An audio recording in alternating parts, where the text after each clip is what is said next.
துலாம் ராசியிலே பிறந்தவர்களுக்கு சனிபகவானுடைய பயிற்சி எப்படி இருக்கு, என்னென்ன மாற்றங்கள்லாம் நிகழ்த்த போகிறது? காரணம், அர்த்தாஷ்டம சனியாக இருந்தவர் இப்பொழுது பஞ்சம சனியாக பயிற்சி அடைகிறார். அர்த்தாஷ்டம சனியா இருந்து ஜாதகர்களுடைய படிப்புகள்ல தடை கொடுத்தா. துலாம் ராசியில படிக்கிற குழந்தைகளுக்கு தடை இருந்திருக்கும், உடல் ஆரோக்கியத்துல தடைகள் இருந்திருக்கும். இது போல வண்டி வாகன வசதிகள்ல ஏதேனும் வீடு கட்டிக்கிட்டே இருந்திருப்பீங்க, முடிவு பெற்றிருக்காது. வீடை கட்டுறதுக்கு நிறைய பணம் இன்வெஸ்ட்மெண்ட் பண்ணியிருப்பீங்க, அதுல லாபம் இருந்திருக்காது.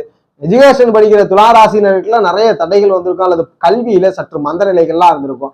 அது அத்தனையும் நீங்க போகிறது. உடல் ஆரோக்கியம் மேம்படாம இருந்தவர்களுக்கு உடல் ஆரோக்கியம் மேம்படும். 5ஆம் இடத்திற்கு வரார். முன் ஜென்மத்துல என்னென்னலாம் பண்ணீங்களோ அத்தனை வினையும் அனுபவிக்க போறீங்க. ஸோ நம்ம வந்து மகிழ்ச்சியும் முன்ஜென்ம வினைகளை நல்வினைகளை அனுபவிக்க போகின்ற ஒரு காலகட்டமாக இந்த 2.5 வருடம் அமைய போகிறது. வண்டி வாகனங்கள் வாங்குறதுல இருந்த சிக்கல்லாம் இப்ப நீங்கும். வண்டி வாகனம் வாங்கிடுவீங்க. வீடு கட்டாம ரொம்ப நாள் இழுத்து அடிச்ச நிலையெல்லாம் வீடு கட்டி சுபகாரியங்களை நிகழ்த்த